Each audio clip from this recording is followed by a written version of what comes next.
الحمد لله وكفى والصلاة والسلام على سيدنا محمد المصطفى وأحمد المجتبى وعلى آله الأتقياء وأصحابه الأصفياء أما بعد فأعوذ بالله من الشيطان الرجيم بسم الله الرحمن الرحيم لا يكلف الله نفسا إلا وسعها لها ما كسبت وعليها ما اكتسبت ربنا لا تؤاخذنا إن نسينا أو أخطأنا ربنا ولا تحمل علينا إصرا كما حملته على الذين من قبلنا ربنا ولا تحملنا ما لا طاقة لنا به واعف عنا واغفر لنا وارحمنا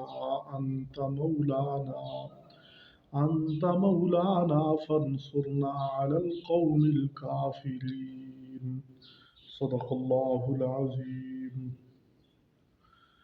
انتہائی معزز ناظرین، سورۃ البقرہ کی یہ آخری آیت مبارکہ ہے، اور اس آخری آیت مبارکہ کا ہم ترجمہ اور تفسیر پڑھیں گے۔ آیت نمبر ہے 286۔ تو آئیے ہم اس کا مختصر ترجمہ کرتے ہیں۔ لا یکلف اللہ نفسا الا وسعها، اللہ تکلیف نہیں دیتا کسی نفس کو مگر جس قدر اس کی گنجائش ہو۔ نفس کو اس کی گنجائش کے مطابق اللہ مکلف بناتا ہے۔ لہا ما کسبت، اس کو وہی ملے گا جو اس نے کمایا، وعلیہا مکتسبت، اور اس پر وہی پڑے گا جو اس نے کمایا، جو اس نے کیا کمایا۔ نیکی کی نیکی کا صلہ ملے گا، برائی کی برائی اسی پر پڑے گی۔ ربنا لا تؤاخذنا ان نسینا او اخطأنا، اے ہمارے رب تو مواخذہ نہ کر ہمارا اگر ہم بھول جائیں یا چوک جائیں۔ ربنا ولا تحمل علینا اصرا، اے ہمارے رب ہم پر بوجھ نہ ڈال، کما حملتہ علی الذین من قبلنا، جیسا کہ آپ نے بوجھ ڈالا ان لوگوں پر جو ہم سے پہلے تھے۔ ربنا ولا تحملنا ما لا طاقت لنا به، اے ہمارے رب ہم سے وہ نہ اٹھوا جس کی ہمارے اندر طاقت نہیں۔ واعف عنا، ہمیں معاف فرما، واغفر لنا، ہم کو بخش دے، ورحمنا، اور ہم پر رحم فرما، انت مولانا، کیونکہ تو ہی ہمارا مددگار ہے، تو ہی ہمارا مولا ہے۔ فانصرنا علی القوم الکافرین، مدد فرما ہماری کافر قوم کے خلاف۔ معزز ناظرین، یہ سورۃ البقرہ کی آخری آیت مبارکہ ہے۔ اس آخری آیت مبارکہ میں رب العالمین نے اس سابقہ شبوں کا ازالہ فرمایا ہے۔ صحابہ اکرام کے دل میں ایک شبہ پیدا ہوا کہ ہمارے جو نفس کے اندر جو بات پیدا ہوتی ہے، وسوسہ آتا ہے، اس پر بھی ہمارا مواخذہ ہوگا، اس پر بھی ہماری پکڑ ہوگی۔ تو اگر اس طرح ہماری پکڑ ہوتی ہے تو پھر تو کوئی بھی نہیں بخشا جائے گا، کیونکہ انسانی نفوس کے اندر بہت برے برے خیالات، تصورات وہ ہر وقت گردش کرتے رہتے ہیں۔ تو ان گردش کرنے کی وجہ سے اگر اللہ ہماری گرفت فرمائے، پکڑ فرمائے، تو اس پر تو جو ہے نا کوئی بھی نہیں بخشا جائے گا۔ بہت پریشان ہوئے تو رب العالمین نے ارشاد فرمایا پریشان ہونے کی ضرورت نہیں۔ لا یکلف اللہ نفسا الا وسعها، اللہ کسی نفس کو مکلف اس کی وسعت کے مطابق ہی بناتے ہیں۔ کسی کو تکلیف تو دی جاتی ہے وہ اس کی وسعت کے مطابق ہی ہے۔ کسی کو جو شریعت کا مکلف بنایا جاتا ہے اس کی وسعت اور حیثیت کے مطابق ہی بنایا جاتا ہے۔ ایسا نہیں کہ وہ ایک کام کر نہیں سکتا اور اس پر بوجھ ڈال دیا جائے۔ اس کی مثال ایسے ہے کہ ایک آدمی نابینا ہو، اس کو کوئی کہے کہ آپ دیکھیں، وہ دیکھ ہی نہیں سکتا، تو ایسا نہیں ہے کہ اس پر حکم جاری کیا جائے کہ آپ ضرور دیکھیں۔ ایک آدمی اس کے ہاتھ کٹے ہوئے ہیں، دوسرا آدمی کہے کہ یہ چیز پکڑو، اس کے اندر پکڑنے کی صلاحیت ہی نہیں ہے تو اس کو نہیں کہا جائے گا کہ تم پکڑو۔ ایسا نہیں ہے کہ ایک آدمی اپاہج ہو، اس کی ٹانگیں نہ ہوں، اور دوسرا آدمی کہے کہ آپ چلیں، وہ چل بھی نہیں سکتا، اس کے اندر طاقت ہی نہیں ہے، تو اس کو یہ کہنا کہ چلو، یہ تکلیف ما لا یطاق ہے، یہ اس کو ایسی چیز کا مکلف بنانا ہے جو اس کے اندر طاقت نہیں ہے، وسعت نہیں ہے۔ تو اللہ فرما رہے ہیں کہ میں ایسا نہیں ہوں کہ تمہیں تمہاری گنجائش سے زیادہ مکلف بناؤں، بلکہ شریعت کا مدار سہولت پر ہے۔ اللہ تعالیٰ فرماتے ہیں یرید اللہ بکم اليسر ولا یرید بکم العسر، اللہ تمہارے ساتھ آسانی کا ارادہ فرماتے ہیں،